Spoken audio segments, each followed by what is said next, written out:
اعوذ باللہ من الشیطان الرجیم، بسم اللہ الرحمن الرحیم۔ وہ تمہارے گناہ بخش دے گا، موت کے وقت مقرر تک تم کو مہلت عطا کرے گا۔ جب خدا کا مقرر کیا ہوا وقت آ جاتا ہے تو تاخیر نہیں ہوتی۔ کاش تم جانتے ہوتے۔ جب لوگوں نے نہ مانا تو نوح نے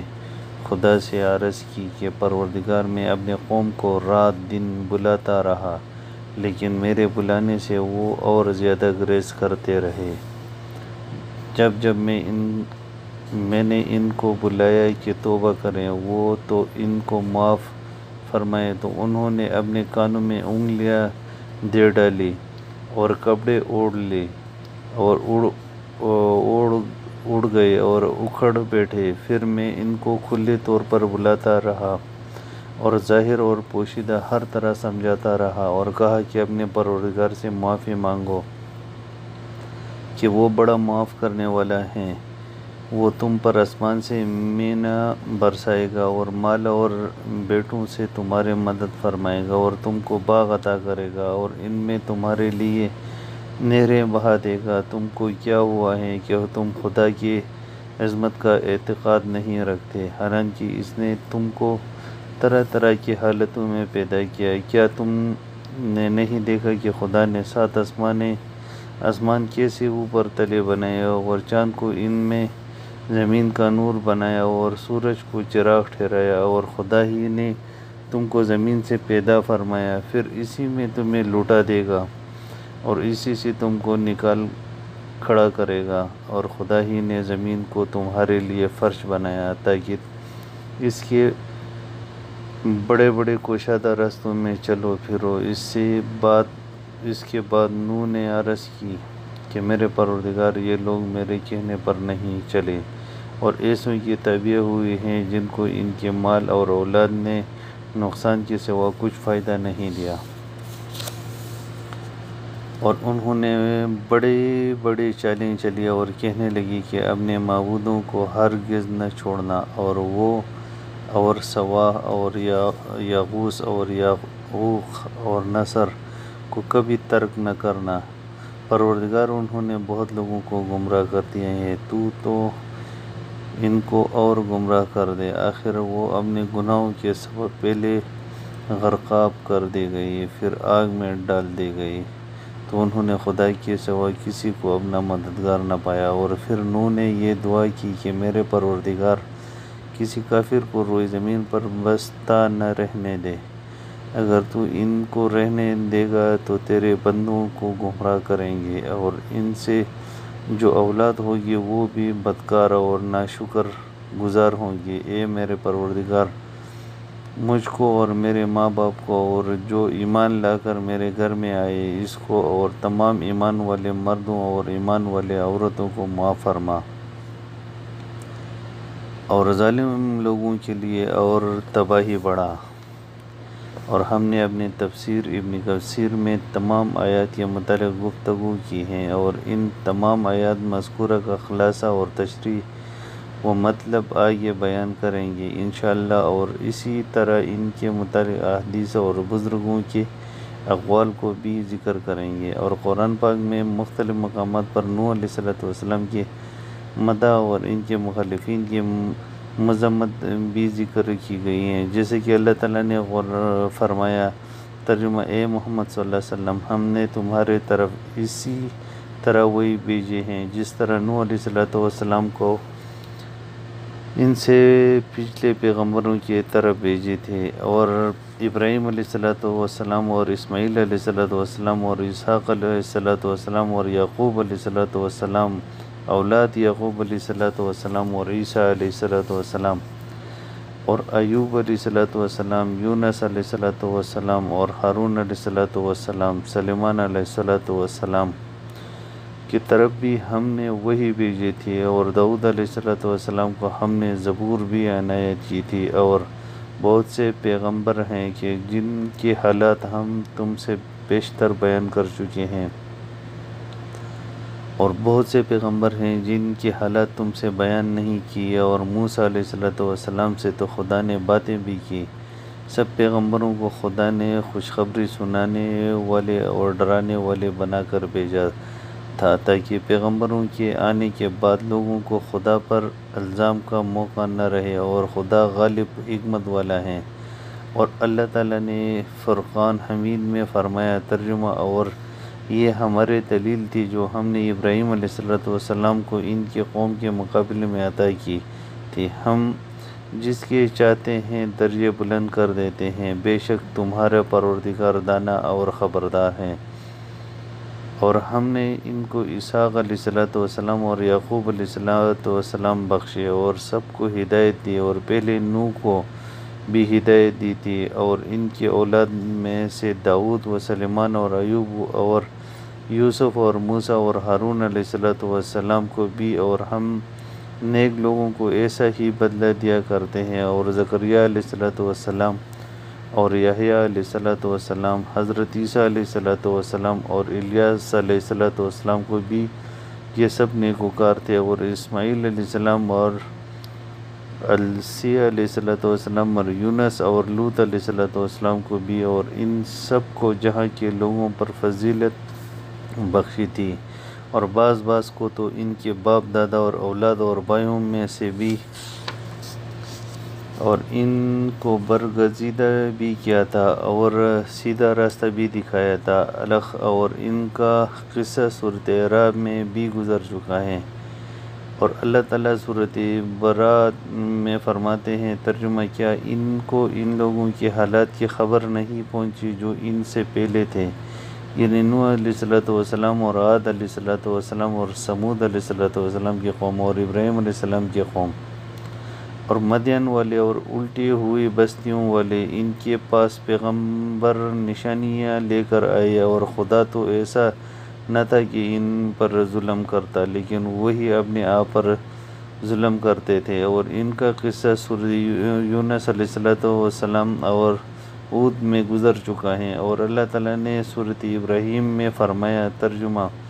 بھلا تم کو ان لوگوں کے حالات کی خبر نہیں پہنچی جو تم سے پہلے تھے، یعنی نوح علیہ السلام اور عاد اور سمود علیہ السلام کی قوم، اور جو ان کے بعد تھے، جن کا علم خدا کے سوا کسی کو نہیں۔ جب ان کے پاس پیغمبر نشانیاں لے کر آئے تو انہوں نے اپنے ہاتھ ان کے منہ پر رکھ دی کہ خاموش رہو، اور کہنے لگے کہ ہم تو تمہاری رسالت کو تسلیم نہیں کرتے، اور جس کی طرف تم ہمیں بلاتے ہو ہم اس کے بارے میں قوی شک میں ہیں۔ اور اللہ تعالیٰ نے سورۃ اسراء میں فرمایا ترجمہ: اے لوگوں کے اولاد جن کو ہم نے نوح کے ساتھ کشتی میں سوار کیا تھا، بے شک نوح ہمارے شکر گزار بندے تھے۔ اسی صورت میں دوسری جگہ فرمایا ترجمہ: اور ہم نے نوح کے بعد بہت سے امتوں کو ہلاک کر ڈالا، اور تمہارا پروردگار اپنے بندوں کے گناہوں کو جاننے اور دیکھنے والا کافی ہے۔ اور ان کا قصہ سورۃ انبیاء اور سورۃ المومنون اور شعراء اور عنکبوت میں گزر چکا ہے۔ اور اللہ تعالیٰ نے سورۃ احزاب میں فرمایا ترجمہ: اور جب ہم نے پیغمبروں سے عہد لیا، اور تم سے اور نوح سے اور ابراہیم علیہ السلام اور موسیٰ علیہ السلام سے اور مریم کے بیٹے عیسیٰ علیہ السلام سے، اور عہد بھی ان سے پکا لیا۔ اور اللہ تعالیٰ نے سورۃ صاد میں فرمایا ترجمہ: ان سے پہلے نوح کی قوم اور عاد اور میخوں والا فرعون اور اس کی قوم کے لوگ بھی جھٹلا چکے ہیں، اور سمود اور لوط کی قوم اور بن کے رہنے والے بھی یہی وہ گروہ ہیں۔ ان سب نے پیغمبروں کو جھٹلایا تو میرا عذاب ان پر واقع ہوا۔ اور اللہ تعالیٰ قرآن کریم میں ایک اور جگہ فرماتے ہیں ترجمہ: ان سے پہلے نوح علیہ السلام کی قوم اور ان کے بعد اور امتوں نے بھی پیغمبروں کی تکذیب کی، اور ہر امت نے اپنے پیغمبر کے بارے میں یہی قصد کیا کہ اس کو پکڑ لیں اور بیہودہ شبہات سے جھگڑتے رہیں تاکہ اس سے حق کو زائل کر دیں، تو میں نے ان کو پکڑ لیا، سو دیکھ لو میرا عذاب کیسا ہوا۔ اور اسی طرح کافروں کے بارے میں بھی تمہارے پروردگار کی بات پوری ہو چکی ہے کہ وہ اہل دوزخ میں سے ہیں۔ اللہ تعالیٰ کا فرمان ہے کہ ترجمہ اس نے تمہارے دین کا وہی راستہ مقرر کیا جس کے اختیار کرنے کا حکم نوح کو دیا تھا، اور جس کے اے محمد صلی اللہ علیہ وسلم ہم نے تمہارے طرف وہی بھیجے، اور جس کا ابراہیم علیہ السلام اور موسیٰ علیہ السلام عیسیٰ علیہ السلام کو حکم دیا تھا، وہ یہ کہ دین کو قائم رکھنا اور اس میں پھوٹ نہ ڈالنا۔ جس چیز کی طرف تم مشرکین کو بلاتے ہو وہ ان کو دشوار گزرتی ہے، اللہ جس کو چاہتا ہے اپنے بارگاہ کا برگزیدہ کر لیتا ہے، اور جو اس کی طرف رجوع کرے اسے اپنی طرف راستہ دکھا دیتا ہے۔ اور اللہ تعالیٰ کا فرمان ہے کہ ترجمہ ان سے پہلے نوح کی قوم اور کوے والے اور سمود کی قوم جھٹلا چکے ہیں، اور عاد اور فرعون اور لوط کے بھائی بھی، اور بن کی قوم اور تبع کی قوم، غرض ان سب نے پیغمبروں کو جھٹلایا تو ہمارے وعید بھی پورا ہو کر رہے۔ اور سورۃ الذریات میں فرماتے ہیں کہ ترجمہ اور اس سے پہلے ہم قوم نوح کو ہلاک کر چکے تھے، بے شک وہ نافرمان لوگ تھے۔ اور سورہ نجم میں فرمایا ترجمہ اور ان سے پہلے قوم نوح کو بھی ہلاک کر ڈالا، کچھ شک نہیں کہ وہ لوگ بڑے ہی ظالم اور بڑے ہی سرکش تھے۔ اور سورۃ القمر میں ان کا واقعہ گزر چکا ہے۔ اور اللہ تعالیٰ قرآن میں دوسری جگہ فرماتے ہیں ترجمہ اور ہم نے نوح اور ابراہیم علیہ السلام کو پیغمبر بنا کر بھیجا، اور ان کے اولاد بھی پیغمبری اور کتاب کے سلسلے کو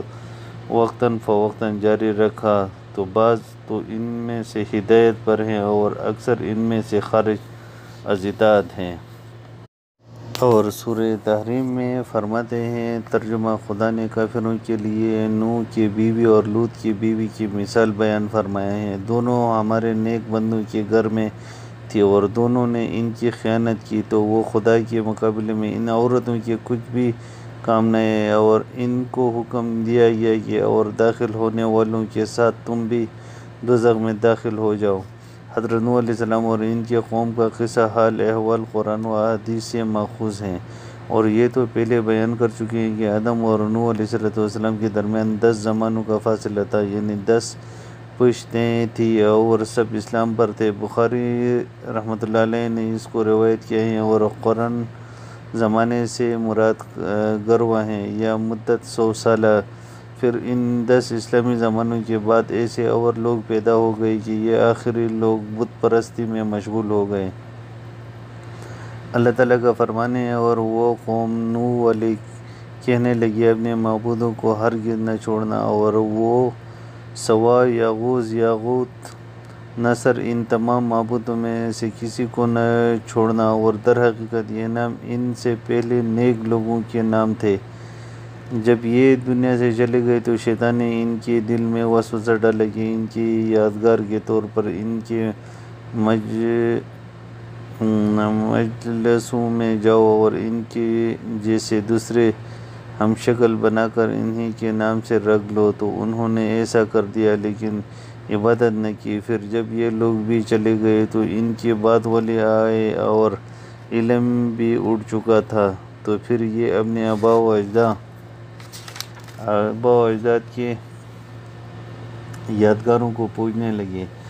حضرت ابن عباس فرماتے ہیں کہ یہ بت بعد میں عرب قوم میں بھی رائج ہو گئے تھے۔ اکرمہ، قتادہ،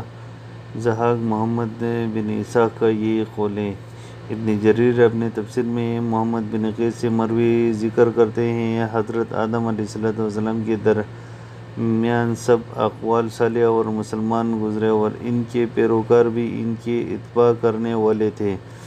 پھر جب یہ سب چلے گئے تو ان کے پیروکاروں نے کہا اگر ہم ان کی صورتیں بنا لیں تو ان کی یاد میں ہم اپنے پروردگار کا حق کی صحیح عبادت کر سکیں گے، تو انہوں نے ان کی شکلیں بنا لی۔ تو جب یہ بھی وفات پا گئے اور دوسرے لوگ آ گئے تو ابلیس نے ان کو وسوسے میں ڈالا اور کہا کہ ہمارے پہلے آباء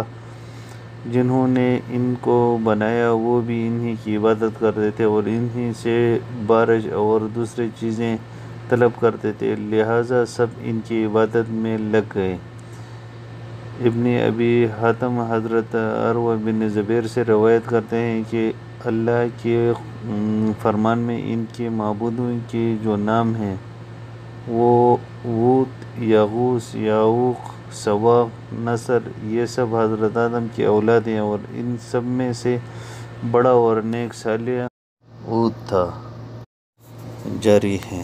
دوستوں، اگر دل اجازت کرے تو ہمارے چینل کو سبسکرائب کریں، لائک کریں